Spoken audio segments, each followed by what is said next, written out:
keep generating terrorists, you keep getting killed. Figure will remain at 250 or odd. 250 will die, 200 more will come. Figure will remain there. देश के दुश्मन कान खोल कर सुन ले, ये दहाड़ देश की ओर नापाक निगाहें उठाने वाला हर वो दुश्मन सुन ले जिसे लगता है कि वो भारत को तबाह करने की साजिश कर सकता है।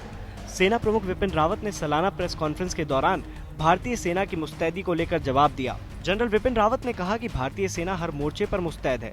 चीन और पाकिस्तान से कायदे से निपटा जा रहा है। जनरल रावत ने कहा कि चीन और पाकिस्तान के मसले को हमने अच्छी तरह से संभाला है। Chinese border, I think we've been able to maintain peace and tranquility, especially after the Wuhan, when the two heads of our nations met in Wuhan. There were some common directions that were issued. So therefore you find little bit of that happening because of the distances. But I think the directions are very clear. We are ensuring peace and tranquility.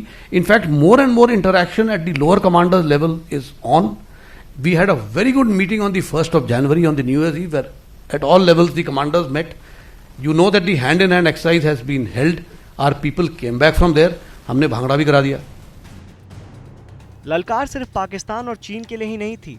Kashmir में बैठे नापाक आतंकियों को भी सेना प्रमुख ने जमकर फटकार लगाई। जनरल रावत ने कहा कि कश्मीर में सेना लगातार आतंकियों को मौत के घाट उतार रही है। सेना का ऑपरेशन ऑल आउट भी लगातार जारी है। सेना प्रमुख जनरल विपिन रावत ने सीमा पार बैठे आतंकियों के आकाओं को सीधी चेतावनी दी। जब तक आतंकी आते रहेंगे, सेना उनका अंत करती रहेगी। आर्मी चीफ ने साथ ही कहा कि जम्मू कश्मीर में हालात को लगातार सुधारा जा रहा है। उन्होंने ये भी साफ किया कि सेना कश्मीर घाटी में आम लोगों को निशाना नहीं बना रही है। This is not the way that things will move, because this cycle of violence can continue. I mean, we can keep at it. You keep generating terrorists, you keep getting killed. Figure will remain at 250 or odd. 250 will die, 200 more will come. Figure will remain there. Army chief ने media के जरिए ये भी बताया कि सरहद पर दुश्मनों की साजिश को नाकाम करने के लिए क्या क्या किया जा रहा है। वहाँ की फेंस बहुत अच्छी है, उसमें टेक्नोलॉजी अभी क्या कर रहे हैं, सरकार ने क्या किया है, उसमें टेक्नोलॉजी इनकॉर्पोरेट कर दी है। तो अगर कोई घुसपैठ होगा तो उसको आप पकड़ लेंगे, आप कर सकते हैं उस पर हम लोग घुसपैठिए को पकड़ सकते हैं। और ध्यान ये देना पड़ेगा कि टनलिंग न शुरू हो जाए, टनलिंग के जरिए घुसपैठ न शुरू हो जाए। तो उसके लिए भी अभी टेक्नोलॉजी है जो टनलिंग को भी डिटेक्ट कर सकती है। सेना प्रमुख अच्छी तरह जानते हैं कि बदलते वक्त के साथ घुसपैठ के तरीके भी बदले हैं।